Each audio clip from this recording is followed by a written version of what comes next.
Assalamualaikum warahmatullahi wabarakatuh. Selamat sore bagi mahasiswaku. Pada sesi kali ini saya akan memberikan materi mengenai hukum tata negara.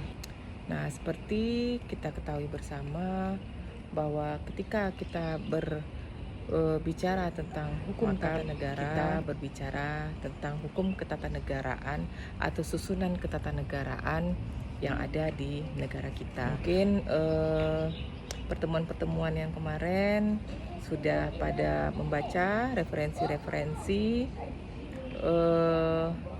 bahwa kalau kita berbicara hukum tata negara, maka kita melihat negara itu dalam sebuah bentuk organisasi gitu. Nah, kalau organisasi, maka di dalamnya itu ada perangkat-perangkatnya. Nah, perangkat-perangkatnya itulah yang disebut dengan contohnya adalah lembaga-lembaga negara. Nah, ketika kita berbicara atau kita masuk ke dalam hukum tata negara, khususnya hukum tata negara di Indonesia, maka kita akan berbicara semua hal yang mengatur hak-hak warga negara gitu ya, yang merupakan tanggung jawab oleh negara gitu. Berbicara lembaga negara itu adalah domain dari hukum tata negara. Berbicara pemilu itu juga domain dari hukum tata negara. Berbicara pemerintahan daerah itu juga domain, konstitusi itu juga domain. Sehingga kalau kita ingin berdiskusi ya mengenai hukum tata negara itu ya bisa dikatakan kita berbicara tentang semua yang ada di negara kita tercinta ini, negara Indonesia. Makanya di next sesi-sesi berikutnya kan sudah saya list kemarin materi-materi yang akan kita diskusikan itu tentang konsep pemilu gitu ya.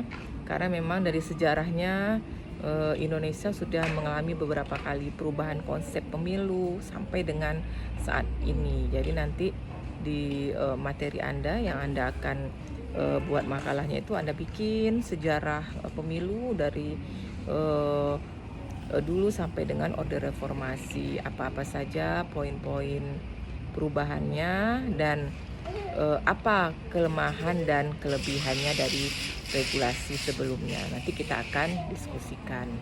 Nah, kemudian juga tentang sistem pemerintahan daerah ya. Jadi walaupun negara kita ini adalah negara dengan sistem negara kesatuan, tapi juga kita mengenal asas otonomi daerah atau desentralisasi. Apa itu artinya? Itu bahwa ada pelimpahan wewenang ya dari pemerintah pusat kepada pemerintah daerah. Namun yang namanya pelimpahan itu tidak semuanya ya. Nah, ada hal-hal yang memang masih menjadi domain dari pemerintah pusat gitu ya. Makanya kita adalah negara kesatuan tapi dengan sistem desentralisasi gitu. Sehingga kita mengenal pemerintahan daerah. Nah, nanti dalam makalah Anda bisa Anda tulis itu ya, sejarah sistem pemerintahan daerah di Indonesia gitu ya. Karena kita juga sudah mengalami berbagai perubahan ya, regulasi dan kebijakan hukum ya dalam tata kelola sistem pemerintahan daerah sampai dengan saat ini gitu ya. Nah, nanti di dalam undang-undang pemerintahan daerah itu Anda akan ketemu nanti di dalamnya itu ya, bagaimana sistem pengelolaan keuangan daerah ya, bagaimana tugas dan fungsi kepala daerah dan wakil kepala daerah gitu, fungsi legislatif di daerah gitu ya. Nah, sangat menarik materi ini ya karena kita ada di daerah gitu. Nah, termasuk di dalam produk undang-undang itu diatur tentang kerjasama daerah. Nah, ini sebetulnya peluang bagi daerah gitu. Bagaimana daerah itu bisa meningkatkan PAD-nya ya dengan melakukan kerjasama. baik dengan wilayah yang berbatasan maupun yang tidak berbatasan. Nah, itu diatur. Itu sebetulnya hal menarik dari aspek ekonomi ya, aspek ekonomi. Nah, kemudian kalau kita berbicara hukum tata negara, maka kita juga akan berbicara sistem pemerintahan ya, bentuk negara, kemudian terutama adalah tentang human right, yaitu hak warga negara, hak asasi warga negara yang itu merupakan tanggung jawab mutlak ya, tanggung jawab mutlak dari negara kita untuk memberikan perlindungan kepada warga negaranya gitu. Nah, persoalannya kan sekarang HAM yang seperti apa gitu ya. Nah, apalagi pasca reformasi ya, kita ketahui bahwa Indonesia salah satu negara yang mengalami euforia bangkitnya HAM ya. Nah, sampai sekarang ini kita lihat HAM itu sudah sangat luas ya pengaturannya di dalam konstitusi kita ya, baik itu HAM terhadap perlindungan hak perempuan ya, kemudian HAM terhadap perlindungan anak, HAM lansia, HAM kaum disabilitas gitu ya. Nah, banyak ya peraturan perundang-undangan yang sudah dikeluarkan oleh pemerintah. Nah, apakah itu sudah maksimal? Nah, kita balik lagi kepada konsep hukum ya, bahwa hukum itu mengikuti perkembangan zaman.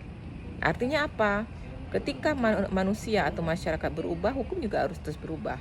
Artinya regulasi-regulasi yang dinormakan dalam bentuk hukum atau nilai-nilai yang dinormakan di dalam norma hukum itu terus akan bergerak sesuai dengan perkembangan masyarakat. Nah, tentu itu terkait erat dengan human right tadi ya, hak asasi masyarakat yang ketika diadopsi di dalam konstitusi kita, maka itu berubah menjadi hak hukum ya, atau legal right gitu. Nah, itu juga sangat menarik untuk kita pelajari ya, karena itu juga menyangkut hak kita sebagai warga negara. Sejauh mana gitu negara sudah melindungi hak kita, baik itu hak pendidikan ya, hak atas lingkungan yang sehat. Nah, sekarang ini lagi pandemi nih ya, lagi pandemi. Nah, sejauh mana regulasi yang dikeluarkan oleh negara memberikan jaminan atas hak kesehatan warga negara, itu juga bisa Anda lihat dari berbagai kebijakan yang sudah dikeluarkan oleh negara.